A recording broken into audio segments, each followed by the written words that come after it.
이 세상을 살아가는 현대인들에게는요, 자신이 속한 단체나 직장에서 각자가 맡은 어떤 직분이라든가 또는 사회적인 사명이 다르겠죠. 그리고 그 직분과 사회적인 사명을 충실히 감당하는 자들에게는 사회나 단체나 또 직장으로부터 그에 맞는 일정한 보상을 받게 되고, 잘한 일에 대한 칭찬을 받게 되고, 그리고 영광이 주어진 것을 보게 됩니다. 마찬가지로 하나님 나라의 복음을 맡아서 주관하며 전파하는 교회의 직분자에게도 하나님으로부터 마땅히 주어질 영광이 있기 마련이죠. 그래서 우리 성도들이 복음을 전파하는 전도에도 그 영광이 있고요, 또 하나님 기뻐하시는 일이 충분히 있습니다. 오늘 보면 고린도후서 3장 6절에 보면은 사도가 이렇게 말해요. 하나님께서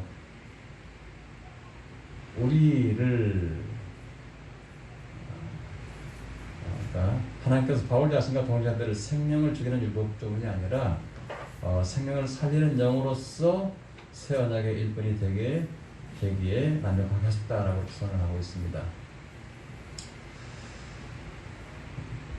그러면서 추가로 설명하기를 뭐라고 말하냐, 돌에 새겨 죽게 하는 율법조문의 직분도 영광이 있기 때문에 두 돌판에 새긴 십계명의 율법을 들고 와서 이스라엘 백성에게 전해준 모세의 얼굴에 나타난 영광은 사실 곧 사라질 것이었지만 그 찬란한 영광의 광채 때문에 감히 모세의 얼굴을 주목할 수 없었는데, 하물며 영의 직분은 그 영광이 더 찬란하지 않겠느냐라고 이렇게 질문을 합니다. 왜요? 그 영의 직분은 생명을 살리는 영의 직분이기 때문이죠. 그러니 더 큰 영광이 있다, 이런 얘기입니다. 사실 우리 여러분 아시다시피 모세는 옛 언약의 직분자였습니다. 옛 언약의 일꾼이었어요. 옛 언약 하에서는 하나님께서 이스라엘 백성의 손을 잡고 가도 그들의 마음이 어디를 향했어요? 여전히 애굽을 향했습니다. 가나안을 향하지 않고 애굽 땅을 돌아보면서 갔어요. 바로 그것 때문에 이제는 아예 그들의 마음판에 하나님께서 말씀을 새겨버렸습니다. 말씀. 그렇게 함으로써 그들이 어디를 가도 하나님을 하나님답게 섬기게 하신 것이죠. 이것이 바로 뭐예요? 새 언약입니다. 새 언약. 사실 그들의 행동으로 봐서는 다들 죽어마땅했습니다. 그러나 하나님께서는 그들에게 생명을 주시고자 언약의 말씀을 또 주세요. 새 언약이죠. 근데 그 새 언약을 어디에 새겼다고요? 인간의 마음의 비속, 인간의 신비에 새겼다. 뭘로 새겼어요? 영으로 새겼다. 영으로 새겼다. 그러니까 돌비에는 뭘 새겨요? 글씨로, 정으로 쪼아서 글씨로 새겨주는데, 지금 인간의 마음의 비석에는 뭘 새긴다고요? 영으로서 하나님 말씀을 새겨주신다라는 겁니다.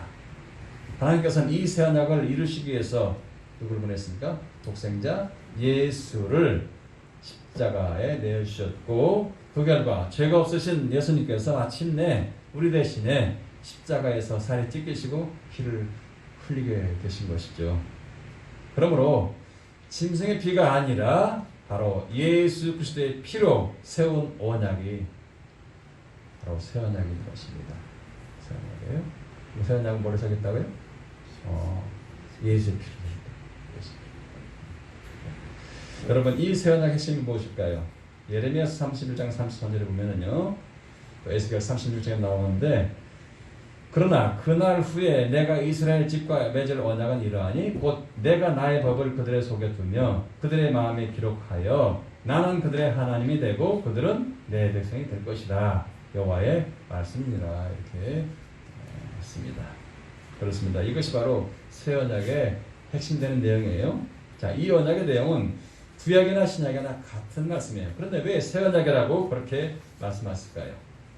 인간이 율법을 지키는 것이나 인간의 선행으로는 그 언약을 이뤄낼 수가 없다는 사실을 알게 하기 위한 거예요. 사실상 우리가 하나님의 언약 백성이 되는 것은 우리의 공로가 아니라 전적으로 하나님의 은혜로 되는 거죠. 그렇죠? 우리의 행함이 아니라 오직 예수 그리스도의 십자가 보혈의 공로로서 우리가 하나님의 백성이 되는 것입니다. 그 새 언약의 일꾼이 얼마나 영광스러운 것인가 여러분 짐작하시겠어요? 바울 사도는 새 언약의 일꾼이 얻게 될 영광을 의문의 직분이 갖는 영광과 대조해서 이렇게 얘기를 해요. 율법이 가지고 있는 정죄의 직분도 영광이 있은즉 새 언약의 일꾼이 얻게 될 의의 직분은 영광이 더 넘치리라. 영광되었던 것이 더 큰 영광으로 말미암아 위에 영광될 것이 없으나 없어질 것도 영광으로 말미암았은즉 영원토록 있을 것은 더욱 영광 가운데 있느니라. 그게 뭐예요? 생명의 복음이죠. 생명의 복음은 영원히 있다는 거예요. 더욱 영광스러운 가운데 있다는 거죠. 그렇습니다. 율법은 사람을 쉽게 만들어요. 그러나 그 율법도 기록 거룩하신 하나님의 법이기 때문에 그 직분을 맡은 모세의 얼굴이 영광스럽게 변했었어요. 얼마나 강렬했던지 눈을 못 뜨겠으니까 제발 좀 그 얼굴에 뭘 씌워서 가려달라고 했어요. 그래서 얼굴을 수건으로 가렸어요.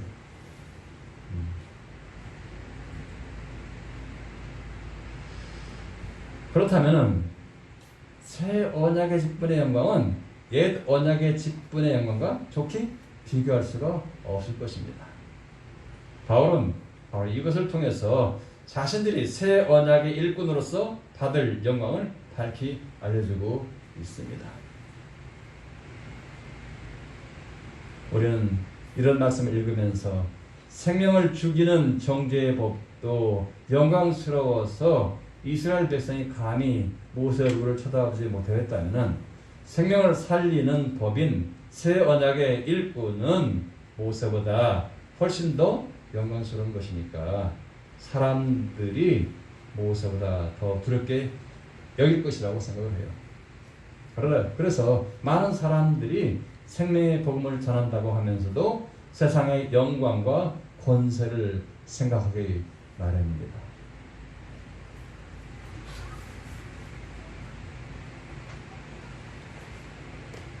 오늘날 사람이 많이 모이는 광화문 광장에서 겉으로는 예수 복음을 선포하는 척 하면서 사람을 끌어모아놓고서 애국이라든가 반공이라고 하는 이데올로기를 주입시켜가지고 정부라고 하는 세상 권세와 맞서 싸우는 것이 진정한 하나님의 나라를 세우는 것이라고 외쳐대는 사람들이 있습니다.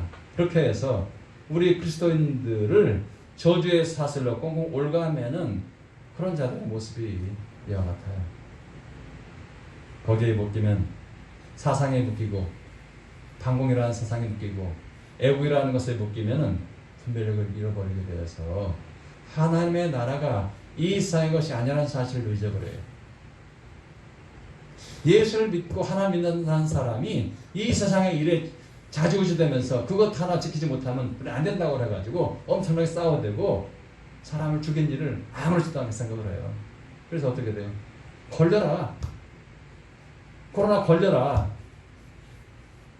걸려라고 얘기해요. 걸리면 어떻게 돼요? 의인양반들은 죽어요.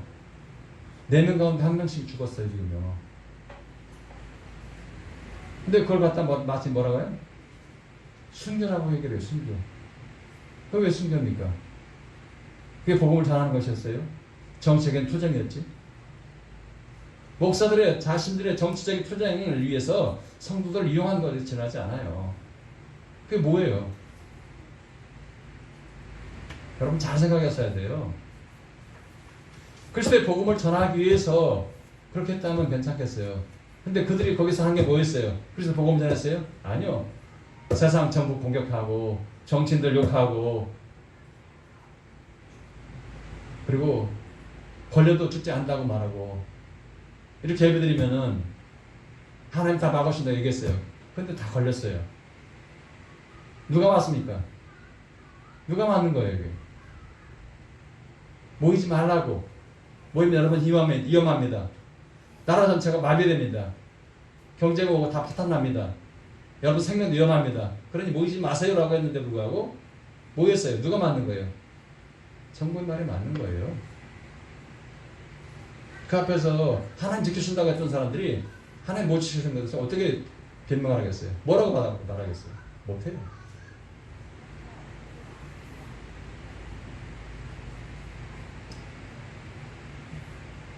(90이) 다 된 분들도 권사님 오늘 밤 주님 오실 거예요. 낯설기 뻔해요. 실은요. 사실은. 그렇죠? 안 그래요? 왜 오늘 밤이야? 라고 얘기해요. 성경에 나오잖아요. 내가 내 창고를 지어가지고 솟이 많은 열매를 거둬들이리라. 이렇게 하는데 그런 너를 오늘 밤 데려간다면 어떻게 하겠느냐고 묻잖아요. 다 아는 내용이야. 아는 내용에 불구하고 데려간다면 다 영광이지라고 말하면서도 불구하고 거기다 대고 직접 물어버리면요 어떻게 돼요? 속상해가지고 교회도 안 나올 거야. 안 그래요?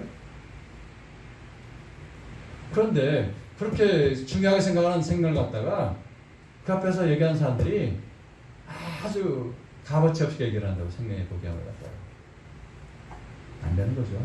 하나님이 생명을 소중하게 여기도록 하기 위해서 그야말로 짐승 하나라도 함부로 하지 못하게 하는 하나님이세요. 그런데 하나님 형상을 지닌 우리 인간들을 그렇게 무차별적으로 자기들의 욕망을 위해서 그렇게 죽게 만든다면 그건 하나님 뜻을 어긋나게 하는 거예요.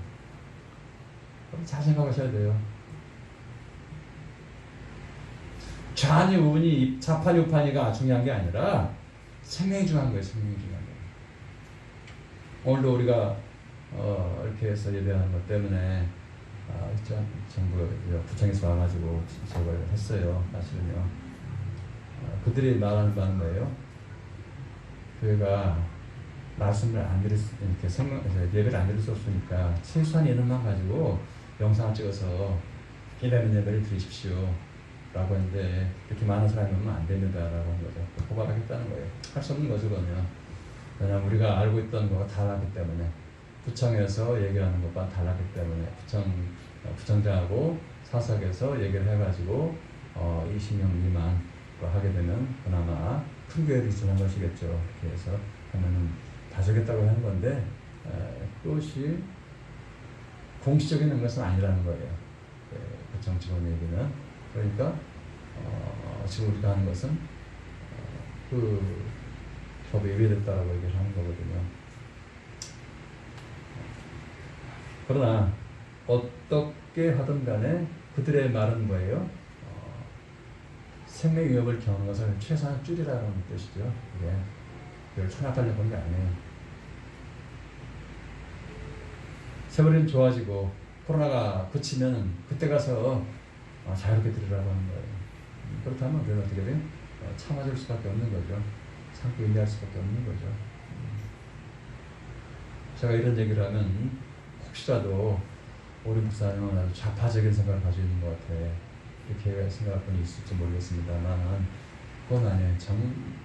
엄밀하게 봐서 뭘 원하는 건가를 그 내면을 말을 들어야 되는 거죠. 오해를 해서 되지 않고. 그래서 그들의 말하는 것이 무엇인가, 우리를 위한 말인가 아니면 자기들 위한 것인가를 분별하면 되는 거죠. 우리 그리스도인들은 세상 나라에 속하진 않습니다. 그렇죠? 또 세상 나라에 묶여서도 안 돼요. 세상에 유행하는 세상에 묶여서 그 세상의 조류에 휩쓸려가지고 좌파니 우파니 하면서 하나님의 교회를 떠내려가게 해서는 결코 안 된다는 거죠. 세상 나라는 망할 수도 있고 흥할 수도 있어요. 하나님이 붙들어오시면 흥할 수 있고 하나님이 망하게 해서 망하는 것 사실은. 아무리 강대가 위라 할지라도 한번 보세요. 미국이, 영국이, 독일이, 프랑스가 그렇게 선진국이라고 말했는데 불구하고 이 코로나 하나를 못 이겨요 지금. 미국이 400만이 넘었어요 지금. 병자가 배에 걸려가지고 400만 명이 넘었어요. 400만 명이 뭔지 아세요? 부산 인구 가까운 것 같아요. 부산 인구만큼 미국에서 걸렸어요. 근데 그 중에서 죽은 사람이 몇 명인지 아시죠? 지금 미국에서만 죽은 게 몇십만 명인지 모르겠어요. 아마 한 20만 명까지 죽은 것 같아요. 엄청나게 죽은 거예요. 한 도시가 죽어나갔어요.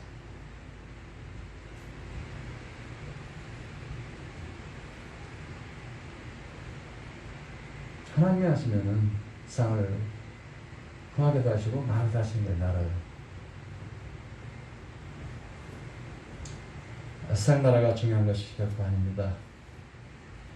오늘날 교회가 애국이 마치 성경의 진리인 것처럼 떠들어대지만 또 반공이 그야말로 중요한 것처럼 얘기를 하지만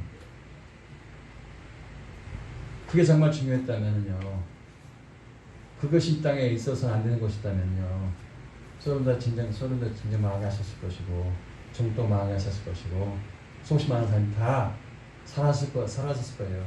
왜요? 하나님 싫어하시면은. 근데 그들을 통해서도 뭘 가치를 높이시는 거예요? 구원의 가치, 하나님의 복음의 가치를 높여주시는 거예요. 그래서 저런 체제에서는 예배를 드릴 수가 없구나, 그러니까 그런 체제를 가면 안 되겠다고 하는 걸 알려주시는 것이지, 그들도 하나님 형상을 닮고 태어나는 사람들이기 때문에 하나님 그들을 사실은 보호하시려고 하는 거예요. 죽이려고 하시지 않아요, 사실은요. 근데 사람들은 착각을 하죠. 그들은 다 죽어 마땅해, 이렇게 말을 해요. 북한 사람 다 죽어 마땅해. 죽어 마땅해? 아니에요. 죽어 마땅한 게 아니에요. 그들도 하나님 복음을 받아들여가지고 그야말로 하나님 복음을 받아 살아가야 돼요. 그런 대상이더라고요. 그럼 그들 위해서 기도해야 되는 거죠. 그들이 없어지라고, 죽어 나가라고, 그것이 하나님의 뜻이라고 말하면 그게 안 되는 거예요. 이게 사상의 무서운 것들이에요. 반공이라고 하는 사람들을, 반공이라고 하는 사상을 통해서 그동안 얼마나 독재자들이 많이 간첩으로 만들었고 많이 감옥에서 죽게 만들었습니까? 잘못된 것이죠, 그럼요. 사람이 자연 억압하고 무차별로 때리고 병신 만들고 그렇게 했어요.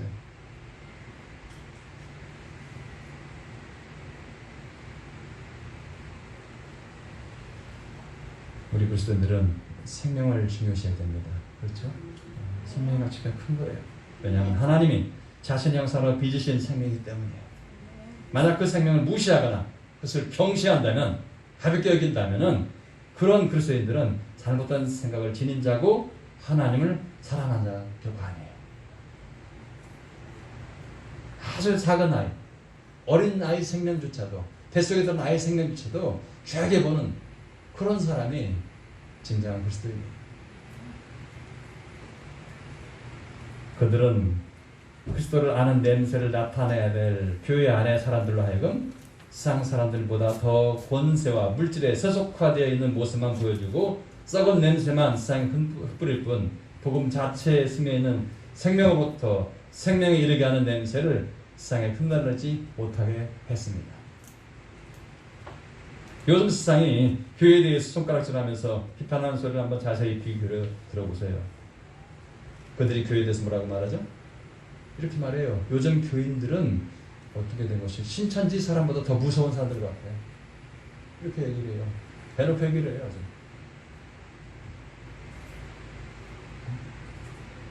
교회 다닌다 보면 무서운 사람이네, 이렇게 얘기를 해요. 무서운 사람이에요? 아니잖아요. 똑같은 사람이에요. 근데 왜 무서운 사람이 인식됐어요? 자기들의 생명을 위협한다는 거예요. 세상에 예수라고 하는 이름에서 생명의 향기를 느끼지 못하고 세속에 절어있는 냄새만 맡고 있다는 말이에요. 저 사람들이 믿는 예수는 좋은 분인데 그들의 모습은 왜 저럴까? 왜 비린내만 나고 썩은 냄새만 나지? 이렇게 되는 거예요. 그러나 초대교회 당시 새 언약의 일꾼이었던 사도 바울은 어떤 모습으로 고린도에 나타났습니까? 바울 사도만이 아니라 다른 사도들이 어떤 영광을 받았습니까? 얼굴에 광채가 나서 감히 쳐다보지도 못하는 그런 영광스러운 모습으로 나타났을까요? 아닙니다. 오히려 박해받고 멸시받고 조롱받고 천대를 받은 모습으로 나타났어요. 고린도전서 4장 13절에 보면 바울이 이렇게 말해요. 비방을 당한 즉 권면하니 우리가 지금까지 세상의 더러운 것과 만물의 찌꺼기같이 되었다. 그 말이었어요. 바울을 비롯한 사도들은 하나같이 박해와 순교의 길을 걸었다는 거예요. 그런데 이것이 왜 영광입니까? 비록 세상에서는 영광을 누리지 못하지만 생명을 살리는 직분이기 때문에 하나님 앞에 영광스러운 거예요. 하나님 인정하시는 거인 거예요. 성경 말씀이 이러한데도 불구하고 고린도 교인들이나 오늘날 그리스도인들이라고 불리는 사람들이 십자가의 영광을 알지 못해요. 그래서 자꾸만 세상 영광을 구하고 있어요. 세상 영광을 구해요. 사도 바울의 인생을 보면 외적인 영광이 전혀 없었습니다. 그에게는 예루살렘 교회의 유력한 자들로부터의 어떤 추천수 없었고요. 외모도 좀 빠졌고요. 화려한 화술도 없었습니다. 반면에 바울이 떠난 후 고린도 교회에 온 거짓 선생들은 예루살렘으로부터 어떤 추천서를 가져왔고 훌륭한 외모를 가지고 있었고 화려한 운명까지 가지고 있었어요. 이런 거짓 선생들의 가르침과 전하는 것은 의문에 속한 것이고 죽이는 것임에도 불구하고 고린도 교회는 그들을 잘 용납했다고 하고 그렇게 사도 바울이 말하고 있어요. 바울은 의문의 직분이 아니라 의의 직분자로서 복음을 전했습니다. 그래서 고린도 교인들이 예수님을 믿게 됐고 영에 속한 사람이 되었는데도 바울 사도가 없는 사이에 다른 거짓 선생들이 와가지고는 의문에 속하도록 만들려고 했다는 거예요.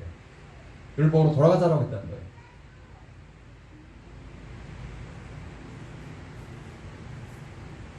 할례를 받자라고 했다는 거죠. 거짓 선생들은 사도들이 전한 예수를 전하지 않았고요.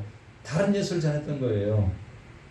다른 영을 받게 하고 다른 복음을 받게 했습니다. 곧 그들은 의문에 묵은 것, 곧 율법을 지켜야 된다고 강조했습니다. 그런데도 고린도 교인들은 그들을 잘도 용납했고 도리어 참된 사도요 자신들의 목자인 바울을 배척하고서 바울의 가르침을 떠나서 거짓 선생들의 가르침을 따라갔습니다. 바울은 바로 이런 고린도 교인들에게 새 언약의 일꾼의 영광은 옛 언약의 일꾼의 영광과 좋게 비교할 수 없다고 그렇게 말해요. 여러분이 받을 영광은 새 언약의 일꾼의 영광이지 옛 언약의 일꾼인 모세와 같은 영광을 받는 것이 아니라고 말해요. 우리는 새 언약의 일꾼의 영광이 어떠한지를 제대로 알아야 됩니다. 그럴 때 새 언약의 일꾼들이 전하는 바른 복음에 굳건히 서게 될 수 있습니다. 사도행전 7장에 보면은 스데반 집사가 왜 새 언약을 증거했을 때 유대인들이 그를 돌로 쳐서 죽였을까요? 유대인들은 스데반이 예수께서 하신 말씀대로 너희가 이 성전을 헐라 내가 사흘 만에 지으리라 라고 하신 그 말씀대로 성전이 아무리 아름다워도 사람이 지은 건물에는 하나님이 계시지 않다라고 스데반이 증거했기 때문이었습니다. 자신들이 생명처럼 여겼던 그 성전 건물을 스데반이 예수님 말씀에 의하면 이미 이것은 끝났다. 이곳에 하나님 더 이상 계시지 않다고 했다. 라고 이렇게 말씀을 증거하니까 그들을 죽였던 거예요. 스데반을 죽였던 거죠. 또한 스데반의 말을 듣고 있는 유대인들 향해서 당신들은 목이 곧고 마음의 할례를 받지 못한 자들이요. 육체의 할례를 받았어요. 그런데 마음의 할례를 받지 못했다고 공격을 했어요. 그리고 선지자들을 박해한 조상들과 같이 예수님을 박해해서 당신들이 죽이지 않습니까? 라고 지적을 했던 것이에요. 그것 때문에 그들은 화가 나가지고 스데반을 돌로 쳐서 죽였습니다. 근데 그때 스데반이 보인 태도가 뭐였어요? 주여 저들의 죄를 저들에게 돌리지 마옵소서. 저들은 알지 못합니다라고 했어요. 저들이 알지 못하고 나를 죽인다라고 했어요. 그 스데반이 돌에 맞아 죽는 자리에 누가 서 있었어요? 지금 이 복음을 전하고 있는 사도 바울이 사울이라는 이름을 가지고 서 있었어요.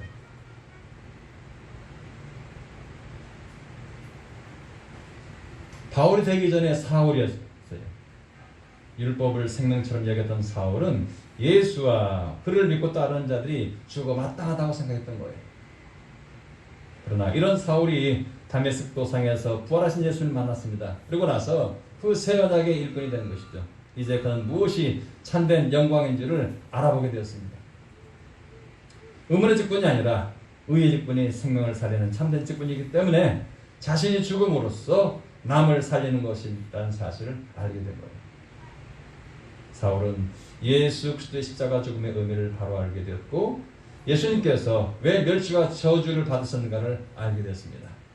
그가 십자가에서 죽으심으로 자기 백성의 죄를 대신 짊어진 것을 알았고 그래서 하나님의 모든 언약을 완성하심으로써 나는 너희 하나님이 되고 너희는 내 백성이 되리라고 하는 그 새 언약을 예수님께서 완성하셨다는 사실을 깨닫게 된 것이죠.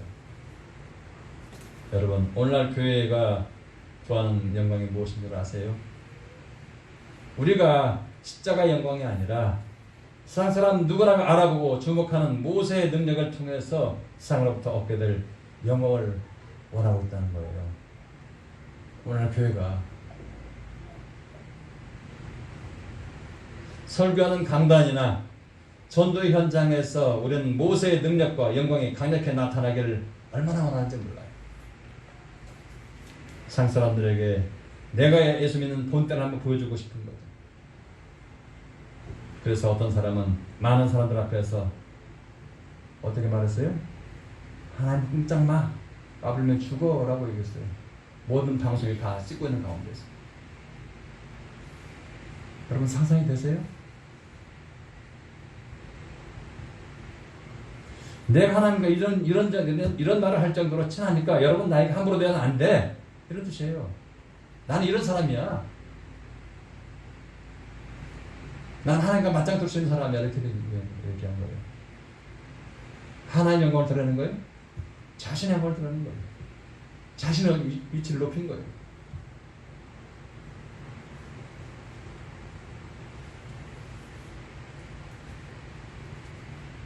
얼마나 편안한 말입니까? 하나님께서 내 이름을 함부로 부르지 말라. 나를 경히 여기지 말라 그랬잖아요. 경홀히 여기지 말라. 가볍게 여기지 말라. 근데 그걸 어기는 거죠. 우리가 할 것은 뭐냐? 의의 직분, 생명을 살리는 직분을 맡은 자는 예수님처럼 죽는 모습으로 세상에 나타난다는 사실입니다. 세상에 볼 때는 십자가는 멸시와 저주와 실패의 십자가로 보일지라도 새 언약을 받은 자들은 그 십자가가 하나님의 영광을 드러내는 사실을 아는 거예요. 그 영광은 사라져가는 영광이 아니라 영원한 영광이라는 사실을 알고 있는 것입니다. 여러분, 세상의 영광을 구하고 모세의 능력과 영광을 구하는 자들에게 이 영광은 감춰져 있습니다. 하나님의 영광은 감춰져 있어 그런 자들에게는. 그러나 하나님은 장차 그 찬란하고 영원한 영광을 나타내실 거예요. 언젠가는 때가 되면 십자가만이 참된 영광이라는 사실이 온 천하에 드러나게 하실 것입니다. 베드로는 4장 14절에 보시면 이렇게 말씀합니다. 너희가 그리스도의 이름으로 지옥을 당하면 복이 있는 자로다. 영광의 영 곧 하나님의 영이 너희에 계심이라. 그렇습니다. 그리스도의 이름으로 지옥을 당하는 자는 복이 있다고 했습니다. 왜냐하면 영광의 영, 곧 하나님의 영이 그 위에 계시기 때문입니다. 생명의 영이 그 위에 계시기 때문입니다.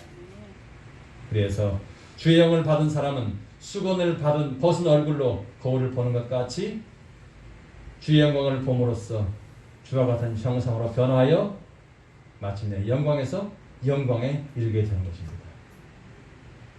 사도 바울은 자신이 만난 주님을 통해서 받은 인생의 변화를 한마디로 이렇게 선언해요. 오늘까지 모세의 글을 읽을 때에 수건이 그 마음을 덮었도다. 그러나 언제든지 죽기로 돌아가면 그 수건이 벗겨지리라. 주는 영이시니 주의 영이 계신 곳에는 자유가 있느니라. 왜요? 주의 영은 생명의 영이기 때문에, 생명을 주신 영이기 때문에 자유를 주시는 거예요.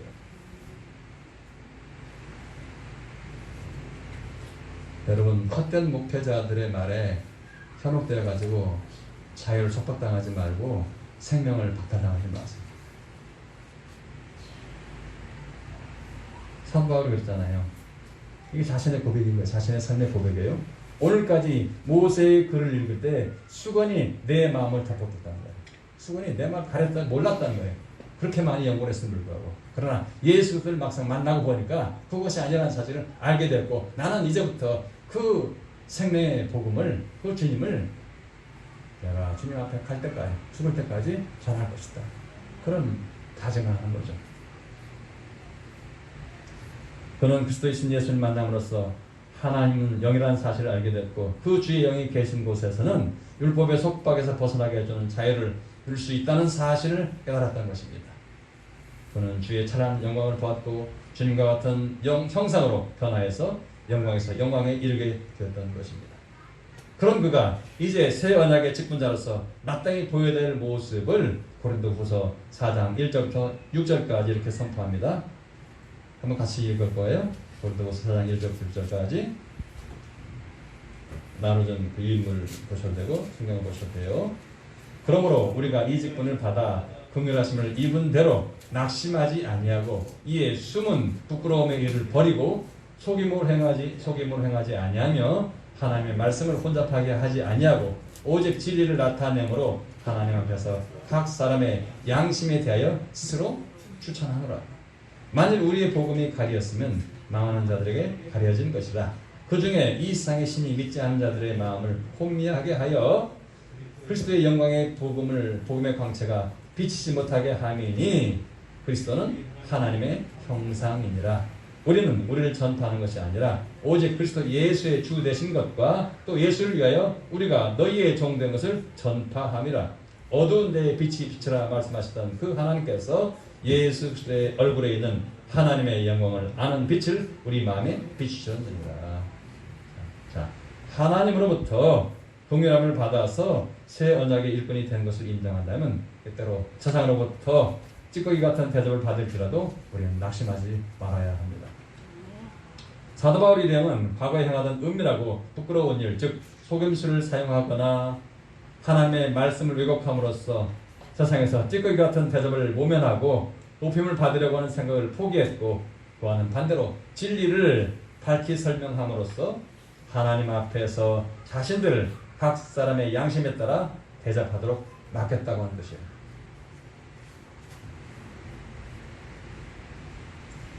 우리가 하나님 진리를 전파하면서 세상에서 때론 조롱받기도 하고 박해를 받기도 멸시를 당하기도 하고 때론 선대를 받아 대접을 받기도 하지만, 그런 대접을 받는 것은 각 사람의 양심에 맡긴다는 거예요. 우리가 우리 자신을 막 속여가지고 높이려고 하는 것이 아니라 우리는 있는 그대로 다 밝혀주고 그것을 받아들이는 사람의 그 양심에 따라서 우리를 대하는 것을 우리는 당연하게 받아들이겠다, 이런 뜻이에요. 이게 맞는 거 아니겠어요?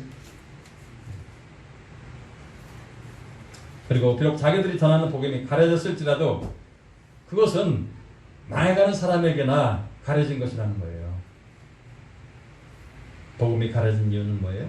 이 세상의 신이 하나님을 믿지 않는 자들의 마음의 눈을 멀게 했고, 그 결과 믿지 않는 사람들은 하나님의 형상인 그리스도의 영광을 볼 수 없게 되었다는 것입니다. 자, 이 세상의 신이 때론 돈이, 때론 권세가, 때론 명예가 하나님의 영광을 보지 못하도록 그리스도의 형상을 통해서 하나님 인식하지 못하게 만들었다는 거예요. 어떤 사람들 그래요. 예수 믿으세요. 복 받습니다. 그러면은 무슨 복이요? 예수 믿으면 돈이 생기나요? 뭐가 생기나요? 오히려 갖다 바쳐야 되는 거 아니에요? 이렇게 묻는 사람이 있어요. 그럼 뭐가 막는 거예요? 돈이 막는 거예요. 사람의 마음을. 돈이 예수 그리스도 복음을 받아들이지 못하도록 막는 거예요. 예수 믿으세요. 그러면은 나는 회사 일이 바빠요. 주일에도 나가서 일해야 되고요. 그리고 손님들 접대하느라 꺾어서 쳐야 되니까 할 수 없어요. 그럼 뭘 막는 거예요? 세상의 권세가 복음을 막는 거죠. 그런 거예요. 그걸 갖다가 사도 바울은 뭐라고 한마디로 이 세상의 신이라고 했어요. 이 세상의 신. 돈이 세상에 신과 같은 존재가 되어 있어요. 오늘날에는. 그렇죠?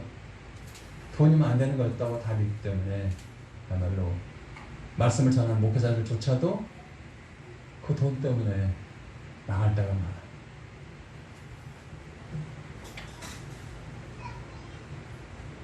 그렇습니다. 하나님의 형상인 그리스도의 영광을 볼 수 있는 자들만이 복음의 진가를 알아볼 수가 있습니다.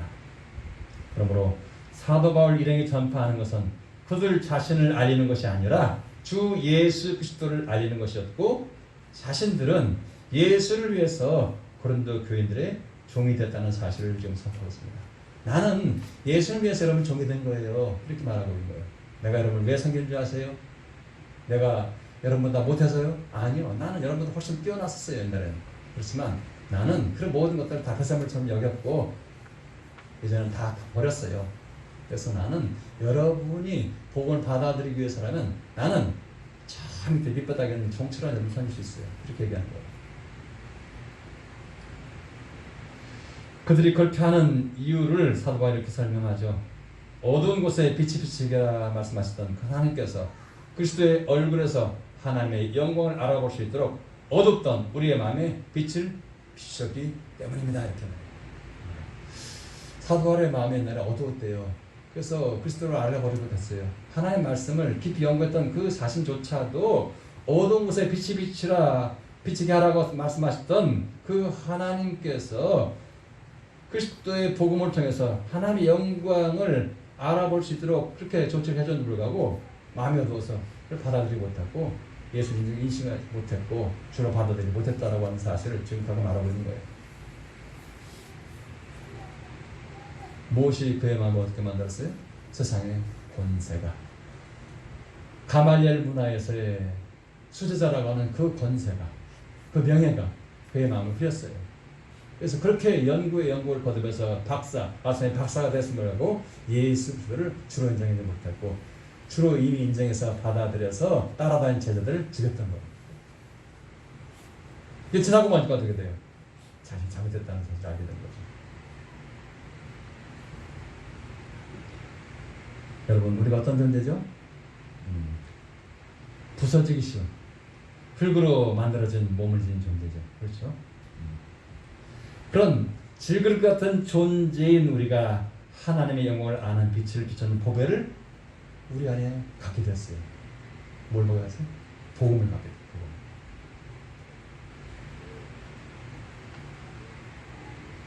근데 그렇게 된 것은 뭐예요?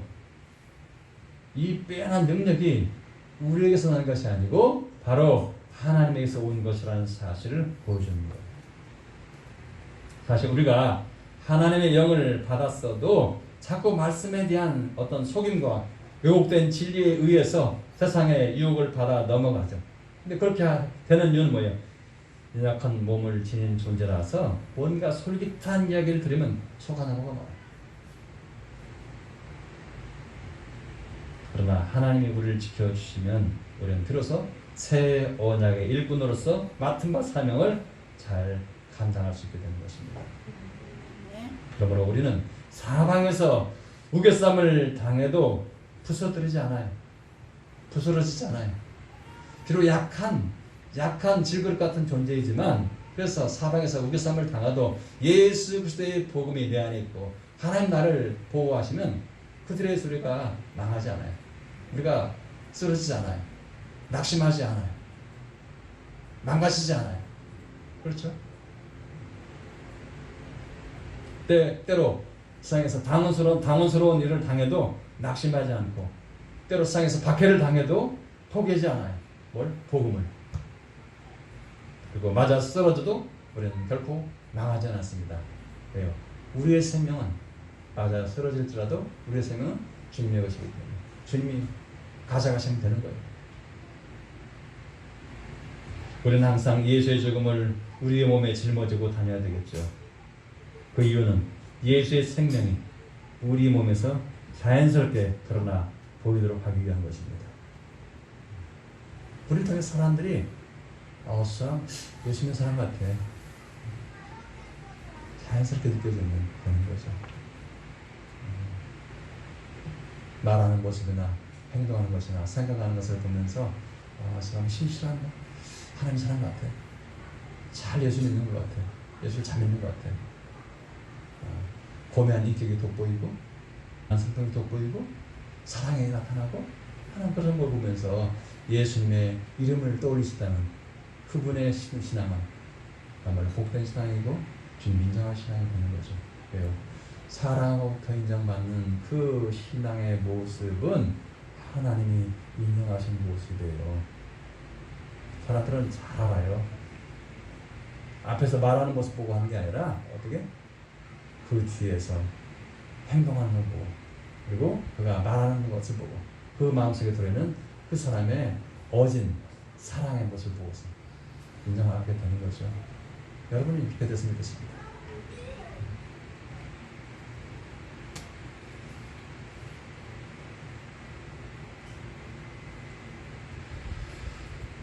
초대교회 당시의 사도들이 예수를 위해서 항상 죽음에 넘겨졌던 것은 예수의 생명이 우리의 죽을 몸에서 드러나게 하게 한 것이 있습니다.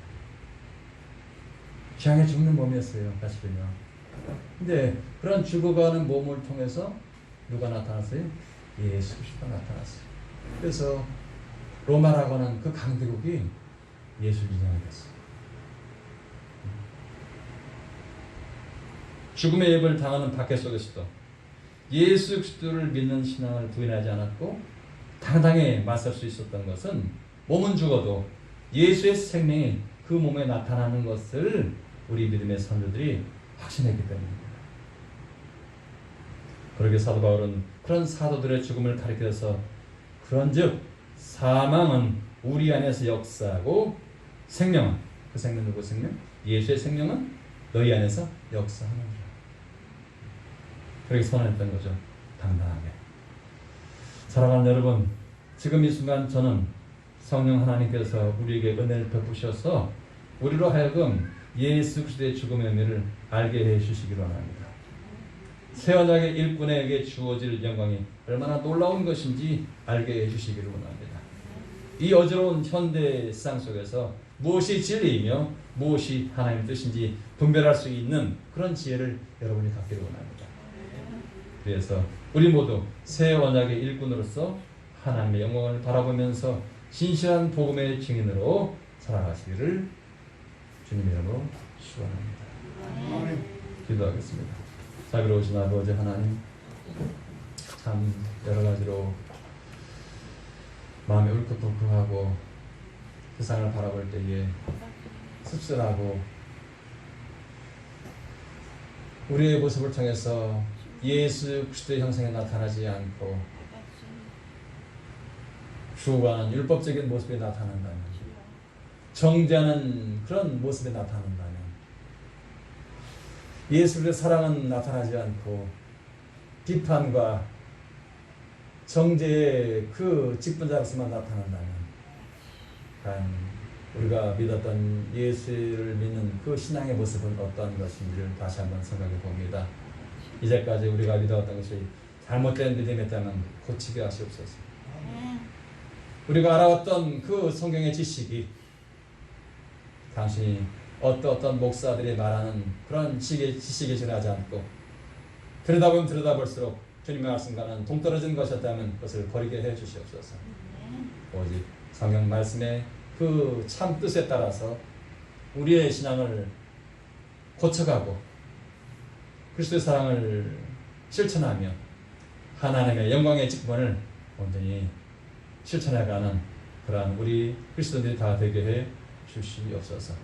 나의 말에서 주님의 그 사랑이 나타나고 내 행실에서 주님의 그 희생의 정신이 나타나고 나의 삶의 모습에서 신실한 예수 그리스도의 증인으로 나타나게 해 주시옵소서.